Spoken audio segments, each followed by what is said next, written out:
In a hidden storage area beneath the National Museum of Iraq lies a skeleton that has not been on public display since 1968. This find comes from the royal tombs of Ur, discovered during Sir Leonard Woolley's expedition in the 1920s. It was assigned the burial number PG789 and identified in the tomb inscriptions as Meskwag Gesher, a king mentioned in the Sumerian king list who ruled before the Great Flood. The expedition's medical team conducted an initial analysis of the skeleton, noting unusual bone features and an anomalous density. Although these observations were recorded, they were not followed up on.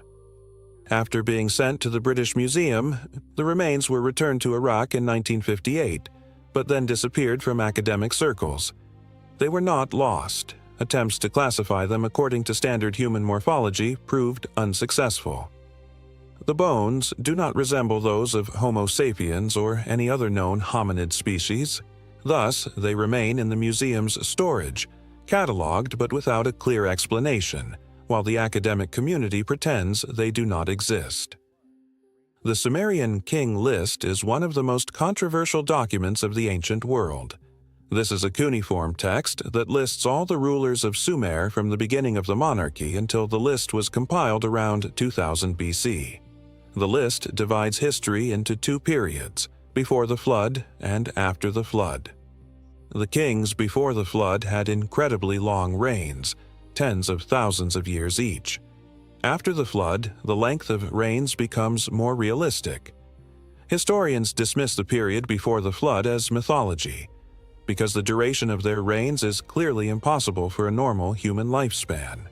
But what if the impossibility doesn't lie in the numbers, but assuming that they were normal human beings? Meskwag Gesher appears in the pre-flood section. The list attributes to him having ruled for 324 years. He appoints him both king and high priest, and it says that he entered the sea and ascended the mountains. That formulation is particularly significant. This is not a normal description of death. Sumerian texts usually say that the kings went to rest or were buried in specific locations. This language suggests a change instead of a death. The tomb itself was extraordinary in every way. It was discovered in the royal cemetery of Ur, one of the most excavated Sumerian sites in modern archaeology. Woolley's team found dozens of royal graves between 1922 and 1934. Many of them contained elaborate grave goods and disturbing evidence of human sacrifice, where servants were buried alive along with their masters. Meskwag Gesher's tomb stood out immediately. It was located at a greater depth than other burials. This required excavations through layers that, according to stratigraphic analysis, were centuries older than the other royal tombs.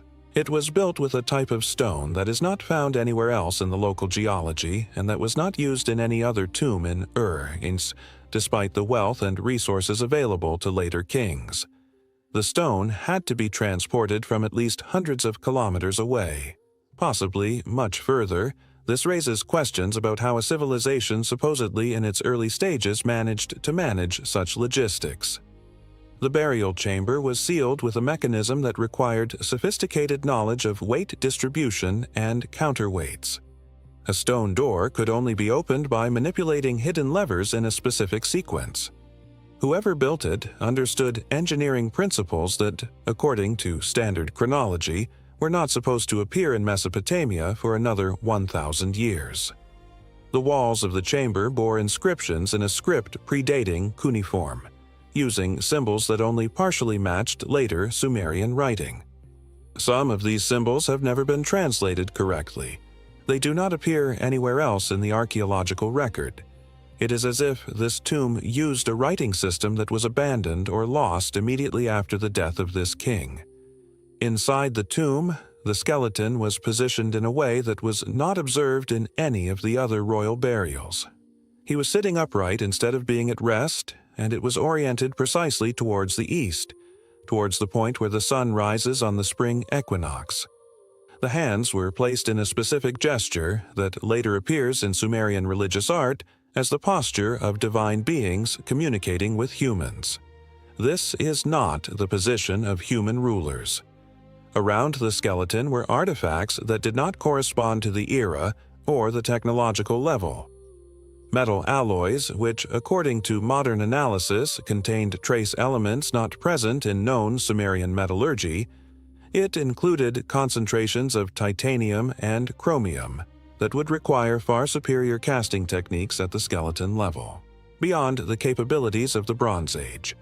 The ceramic vessels had a crystalline glaze that no other Sumerian pottery exhibits. They required cooking temperatures that standard ovens of the time could not reach. There were tools whose purpose remains unidentified even after a century of archaeological analysis. Its construction exhibits a geometric precision that suggests the use of machinery rather than handcrafted production. But the skeleton itself was the real anomaly that has intrigued researchers for decades. The preliminary measurements taken by the expedition's medical officer, Dr. Auer Hall, after its reconstruction, it registered an approximate height of 240 centimeters. That measures 8 feet tall. This alone is not biologically impossible. Gigantism occurs in modern humans due to disorders of the pituitary gland. Robert Wadlow, the tallest human confirmed in modern records, it reached 272 centimeters. Therefore, an exceptional height does not automatically indicate that it is a different species. However, the proportions were fundamentally wrong for human gigantism. The ratio between the femur and tibia was outside the normal range in humans, regardless of height. In humans, this ratio remains constant even in cases of extreme height variation. The proportions of this skeleton suggested longer tibiae in relation to the femurs, indicating different biomechanics of movement. The skull was larger than expected, even taking into account body size. But the volume of brain cases was even more disproportionate. The cranial capacity was estimated at approximately 1,900 cubic centimeters. Modern humans have an average lifespan of 1,300 to 1,500 years. Neanderthals, often cited by great minds, the average was between 1,500 and 1,600. This skull surpassed both by significant margins. The shape of the skull was also anomalous, more elongated than typical human skulls, but not in the way that artificial cranial deformation creates elongation. Suture patterns and bone development indicated natural growth, non-clumping, and non-moldable. Bone density measurements, taken using the rudimentary methods available in the 1920s, by comparing the specific gravity of bone samples with known human samples, it was suggested that the bones were significantly denser than normal human bones, approximately 30% higher density than average. This would have implications regarding the weight and muscle structure needed to move such a heavy skeleton. Detailed measurements indicate biomechanical demands different from those of common human remains. The spine had an extra lumbar vertebra, giving it a total of 6 vertebrae instead of the 5 that are standard in humans. This is not entirely unknown in human variation, but combined with the other anomalies, it formed a clear pattern. The rib count was abnormal, documented as 13 pairs instead of 12. Again, occasionally seen as a rare human variation, but uncommon. The pelvic structure suggested a gait mechanics different from that of modern humans, with a different femoral insertion angle that would create a longer stride and different balance requirements. These anomalies, considered together, are unusual for a single individual. These observations were documented in field notes and preliminary reports. Subsequently, the bones were sent to London for detailed analysis. At the British Museum, they were examined by physical anthropologists, who attempted to classify them within known human variation. Reports from this period are fragmentary. Most of the detailed analysis was never published. What exists are internal museum memos and correspondence between researchers. These documents, some of which were made public decades later through requests for access to information, reveal scientific confusion and disagreement. A memorandum from 1933. describe the bones as presenting classification difficulties. Another report from 1936 states that the remains cannot be conclusively identified as belonging to Homo sapiens based on the available morphological criteria. A third memorandum from 1947 recommends consulting with specialists in extinct hominin species, but no publication resulted from all of this. The bones were simply stored. When Iraq requested the return of the artifacts in the 1950s, these bones were included in the shipment. Once back in Baghdad, they disappeared and were stored in a warehouse.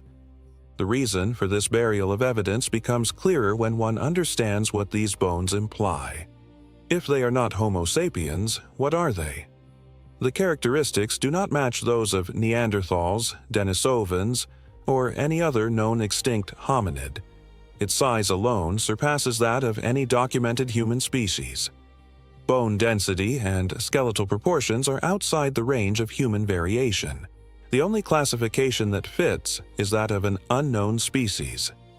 Recognizing the existence of an unknown species in Samaritan's creed is a very difficult task. The Sumerian royal tombs raise questions that archaeology cannot answer within its current framework. This suggests that the Sumerian king list might be more literal than mythological. This suggests that pre-flood kings may have been biologically different from later humans. This suggests that the flood that marks the transition in the king list could represent something real that separated two different populations. This interpretation coincides disturbingly with Sumerian mythology itself. The texts speak of the Anunnaki, beings who came from the sky and taught humans civilization, who interbred with humans and created hybrid offspring, and who ruled as kings in the early period of Sumerian history. The standard interpretation treats these accounts as religious myths, gods that humans imagined in physical form. But what if the Sumerians were recording real history in the only conceptual framework available to them? What if the Anunnaki were a real species, biologically distinct from Homo sapiens, who established settlements in Mesopotamia and ruled the first human populations? Genetic evidence adds another layer to this mystery that cannot be easily dismissed. In 2015, a team of researchers from several European universities is attempting to extract and sequence DNA from bone samples from various Mesopotamian sites. A study on the movements of ancient populations yielded very unusual results from a sample. In their presentation at the conference, they did not specify which specific sample produced these results. The research was presented at a small, specialized academic conference on ancient DNA held in Leipzig, Germany. Allegedly, the full article was submitted for peer review to a major journal, but it was never published. The conference presentation slides photographed by attendees and eventually leaked online through academic forums. They presented genetic markers that did not match any modern human population or any ancient DNA sample in the databases existing at that time. The sample showed a Y chromosome haplogroup that does not exist in any known human lineage. It is not a variant of a known haplogroup. A completely separate haplogroup that would require a divergence of the human Y chromosome tree at a point prior to the separation of any of the currently known human populations. The mitochondrial DNA contained sequences that had not been found in modern humans or in any sample of Neanderthals or Denisovans sequenced up to that point. Specific differences were observed in the base pairs in the hypervariable regions used to track maternal lineages. The nuclear DNA showed even more drastic differences. The chromosomal arrangement did not match the human karyotype. Genetic sequences were found in positions where humans possess completely different genes. It was not a case of partial corruption or degradation that created gaps in the sequence. It was a complete genome with unusual but internally consistent patterns. That suggested the existence of a functional biological organism that, quite simply, was not human. The researchers initially concluded that it was contamination. That is always the first explanation when the results do not make sense. The sample must have been contaminated with unknown genetic material during the excavation, storage, or laboratory manipulation. But pollution does not create coherent genetic sequences that have biological meaning. It creates noise, random insertions, and incomplete sequences. These results showed a complete genome with unusual but consistent patterns throughout its entire extent. All the markers they analyzed yielded the same result. This is not human DNA, but it is organized DNA from a complex organism. After the presentation at the conference, the research team remained completely silent. There are no follow-up studies. No attempts were made to replicate the results with the same sample or with similar samples. It has not been investigated which specific sample produced these results, or whether other samples from the same site might show similar patterns. Only silence and the apparent abandonment of this entire line of investigation. Mesgiag-Gasher skeleton is circumstantial. The filtered slides do not identify the source of the sample, but the date coincides with requests made by researchers to examine bones from the National Museum of Iraq. The unusual features are consistent with what would be expected from the skeleton described in the field notes from the 1920s, and the sudden end of the investigation coincides with the pattern of suppression of evidence surrounding these bones. Let's consider what's at stake. If these bones are real evidence of an intelligent non-human species in ancient Mesopotamia, requires rewriting the history of humanity. This means that advanced civilization did not develop gradually from human innovation. He was taught by another species. It signifies the foundational myths of Sumerian culture, and by extension, the myths that influenced all subsequent religions of the Near East, including Judaism and Christianity. They contain historical truths. The beings described as gods were real biological entities. The flood stories preserved in Sumerian Babylonian and the biblical texts describe a real event that marked the transition between two different populations that ruled Mesopotamia. Academic resistance to this interpretation is understandable. It does not limit itself to questioning specific historical conclusions. It challenges the entire methodological framework of archaeology and anthropology. These fields are based on the premise that human development followed a specific pattern. From the Stone Age to the Bronze Age to civilization, human beings learn and develop independently in different regions. It is based on the premise that contact between advanced and less advanced cultures results in the less advanced culture adopting the technology. This conceptual framework cannot accommodate the idea that advanced technology and civilization were introduced by a different species. That framework would require starting from scratch. But the evidence exists. The bones are real. The tomb is real. The Sumerian texts are real. The king's list is real. The anomalous DNA results, however repressed he may be, they are real. The question is not whether there is evidence. The question is how to interpret it. The prevailing interpretation demands discarding or ignoring anything that does not fit the established framework. The alternative interpretation requires accepting that something profoundly unusual occurred in ancient Sumeria, that current Umar's models cannot explain. The other pre-flood kings listed in the Sumerian king list present similar problems. Several specimens have been identified with findings in tombs. Excavations carried out at various Sumerian sites have brought to light royal burials containing similar anomalies. Unusual skeletal proportions. Advanced engineering in tomb construction. Artifacts that should not have existed in those periods. But these findings receive very little attention. They are listed, stored, and forgotten. The pattern repeats itself. Evidence that challenges the theoretical framework remains hidden, sometimes, literally, in storage facilities where public access is difficult and academic access requires permits that are rarely granted. The Iraqi National Museum has gone through multiple crises. Looting during wars, institutional instability, economic difficulties.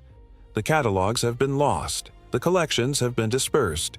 Some objects have disappeared and ended up in private collections through sales on the black market. Meskia is unknown. Official museum records indicate that it is in storage. Researchers' attempts to examine it have been rejected. The reason given is conservation concerns. The bones are too fragile. The storage conditions are not suitable for handling. Access will be granted when suitable facilities are available. That access has been pending for decades. This raises the question of intentional suppression versus institutional dysfunction. Was the skeleton deliberately hidden to avoid an examination that could yield inconvenient results? Or is it simply lost in a system that has bigger problems than accommodating researchers who ask difficult questions about controversial artifacts? The truth is probably a combination of both. The institutional problems are real. However, the controversial nature of the bones means that they are not a priority for conservation or access. Less controversial items receive better treatment.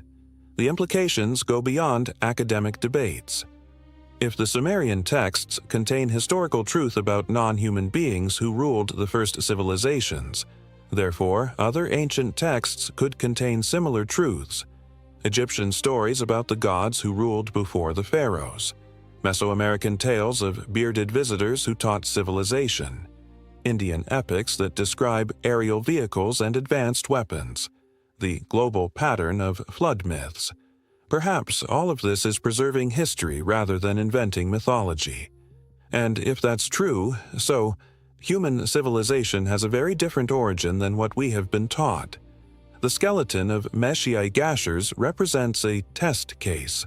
If we had the capacity to analyze it with cutting-edge technology, if we could sequence the DNA and accurately measure the bones to compare them with all known hominin species, we would obtain clear answers. The remains might fit within human variability, perhaps in an unusual but understandable way, or they might validate observations from the 1920s, suggesting the existence of an intelligent non-human species in ancient Mesopotamia. This would force us to rethink our entire history. However, we are faced with fragmentary data, suppressed research, and institutional barriers that prevent us from delving deeper into the study. We have uncovered conference presentations, enigmatic museum memos, and field notes from expeditions a century ago. There are also Sumerian texts that remain unexplained, and the skeleton remains locked away, far removed from the modern analytical methods that could definitively resolve everything.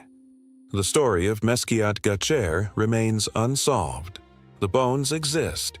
The evidence is there. But the questions remain unanswered.